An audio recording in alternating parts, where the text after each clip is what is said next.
Bonjour à tous et bienvenue dans cette vidéo. Aujourd'hui, nouveau thread horreur les amis. Je tiens juste à préciser avant de commencer qu'on est sur une histoire glauque, très glauque. Donc si vous vous sentez un peu trop sensible, je vous conseille vraiment de ne pas regarder cette vidéo. Je sais également que ce qui vous a beaucoup plu dans les dernières vidéos, c'est que je faisais un peu d'humour en racontant les threads. Là, honnêtement, c'est tellement tragique que je préfère faire les blagues maintenant. Ok, alors c'est un mec qui achète une banane, 2 oranges et une pomme, et là le vendeur lui dit dis donc, vous êtes célibataire vous non? Et le mec lui fait comment vous savez? Bah parce que vous êtes très moche.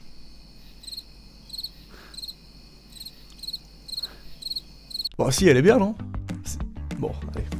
Voilà, bon, autre chose avant de commencer, je tiens également à vous remercier des retours sur mes 2 dernières vidéos, vraiment, ça fait hyper plaisir. Et également bienvenue aux nouveaux abonnés, welcome! Les abonnés du début, je ne vous oublie évidemment pas, et c'est pour ça que j'ai décidé d'offrir à chacun d'entre vous cette vidéo.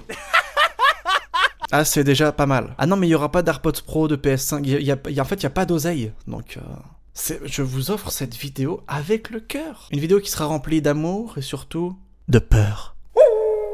Nous découvrons aujourd'hui une histoire qui a presque 30 ans. Nous sommes aux États-Unis et Ashley nous raconte que lorsqu'elle avait 6 ans, une petite fille de son âge qui s'appelait Ellie Beckerfield a été portée disparue. Ah oui, là ça démarre direct, y a pas de... Ashley nous raconte que tout cela s'est déroulé pendant une nuit au début de l'été et que la petite fille a été enlevée directement dans son lit. Aucun signe d'effraction dans la maison, aucune alarme ne s'était déclenchée, rien. La seule preuve indiquant que quelque chose n'allait pas était une plante d'intérieur dans le couloir à l'extérieur de la chambre qui avait été renversée. Bon, en termes de preuves, ça reste pour l'instant très léger. Les parents de la petite fille disparue ont découvert que son lit était vide un matin et ont immédiatement appelé la police. Ashley nous raconte que ses parents étaient particulièrement bouleversés par la disparition de la petite fille car ses parents étaient très proches de ces derniers, les Beckerfield. D'ailleurs, Ashley nous raconte que son père était très bricoleur et dès que les Beckerfield avaient besoin de quelqu'un pour faire des travaux dans leur maison, il faisait appel à lui. Sa mère également jouait souvent avec la mère d'Ellie au bridge le dimanche.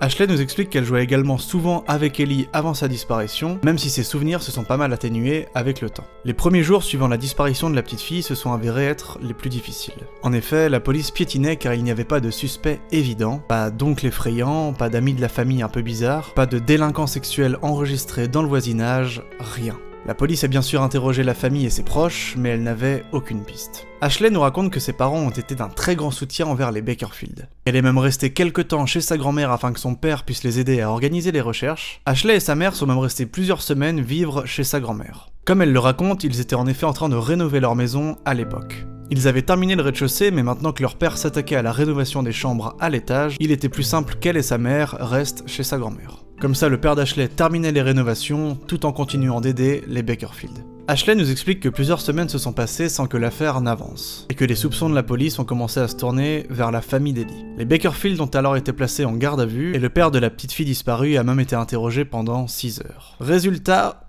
rien. Personne n'a jamais trouvé le corps d'Ellie Beckerfield.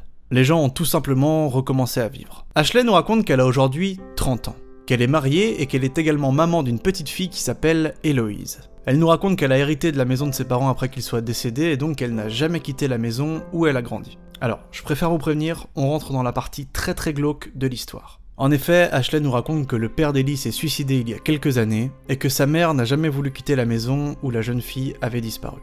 Ashley nous avoue qu'il est difficile pour elle de ne pas penser à Ellie en regardant sa propre fille, et se demande souvent comment elle réagirait si on lui enlevait son enfant. Elle nous raconte qu'il y a quelques mois, elle et son mari, Roger, ont décidé de faire des rénovations à l'étage. Le plan était assez simple, donner la chambre qu'avait Ashley quand elle était enfant à leur fille Héloïse, et également abattre un mur afin que sa chambre soit plus grande. Le genre de nouvelle qui te rend trop heureux quand t'es gamin. Ça et une PS5. D'ailleurs, papa, maman, si vous regardez la vidéo...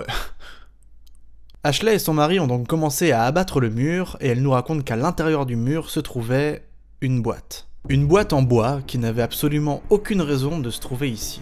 Ils ont alors retiré la boîte du mur, l'ont posée par terre, et retiré les clous qui se trouvaient sur le couvercle de la boîte. Ashley nous raconte qu'à l'instant où ils ont ouvert la boîte, une odeur s'est dégagée empestant toute la pièce. Qu'à l'intérieur de la boîte se trouvait une bâche qui recouvrait des os. Ashley s'est alors mise à crier, son mari l'a escortée en dehors de la pièce et heureusement a réussi à intercepter la petite Héloïse avant qu'elle ne se rende compte de ce qui se passait. Ils ont alors appelé la police qui a confirmé très rapidement qu'à l'intérieur de la boîte se trouvaient les restes du corps d'Ellie Beckerfield. Ashley nous raconte qu'elle était au poste de police lorsque la mère d'Ellie est arrivée, et qu'elle n'avait jamais entendu des cris de souffrance aussi violents. Comme si c'était 30 ans de chagrin qui sortaient d'un coup. Pouh, ça fait froid dans le dos les gars, je suis pas bien là. Hein. Quelques jours après que le corps de la petite Ellie ait été identifié avec certitude, la police a annoncé que l'affaire était désormais classée et a également communiqué le nom de son meurtrier. Il s'agissait du père d'Ashley. Ashley nous raconte que suite à ça, ils ont décidé tout simplement de vendre leur maison et qu'elle pense très souvent à son père. À la façon dont il a organisé toutes les recherches pour la retrouver, aux années qu'il a passé à faire des travaux dans la maison des Bakerfield, dans le but peut-être de se familiariser avec tous les recoins de leur maison, et qu'elle comprend désormais pourquoi son père a été l'une des seules personnes à ne jamais avoir eu de doute sur l'innocence des Bakerfield. Et enfin, elle termine son témoignage en disant que la chose à laquelle elle pense le plus, ce sont toutes les années qu'elle a passées à dormir dans sa chambre, avec un cadavre à moins de 20 cm de sa tête. Pouh, histoire très glauque hein, les amis, hein, je vous avais prévenu. Hein. Alors j'ai voulu la partager avec vous parce que là pour le coup on n'est pas dans la terreur, on n'est pas dans le suspense, on est plus dans une espèce d'enquête policière. Et je sais pas pour vous mais moi l'histoire m'a beaucoup touché. Qu'elle soit vraie ou pas, hein, attention, sur Reddit il y a aucune preuve de la véracité des témoignages. Même si en descendant sur le thread en question, je me suis rendu compte que quelqu'un avait demandé à Ashley quels étaient selon elle les motifs de son père, ce à quoi elle a répondu qu'elle n'en savait rien, que son père était quelqu'un d'adorable, un bon travailleur qui passait toujours du bon temps avec elle, qu'il achetait des fleurs à sa mère tous les dimanches matins, mais que finalement derrière tout ça se cachait tout simplement un meurtrier. Elle nous raconte qu'il n'a pas laissé de lettres avant de mourir, ou du moins qu'elle n'en a jamais trouvé, que la police n'a trouvé aucun autre corps dans la maison, et qu'il continuait de connecter le cas de son père à d'autres affaires de disparition d'enfants dans les villes alentours. Donc voilà pour aujourd'hui les amis, oh là là, je te jure, moi ça m'a foutu les poils. J'espère que ça vous a plu, en tout cas si c'est le cas n'hésitez pas, petit like, petit commentaire, n'hésitez pas également à vous abonner, il y a d'autres threads d'horreur qui arrivent. Petit conseil également, si jamais votre père veut faire des travaux au grenier, à la cave, n'importe où, suivez-le. Non mais juste suivez-le, voir ce qu'il fait, tout simplement.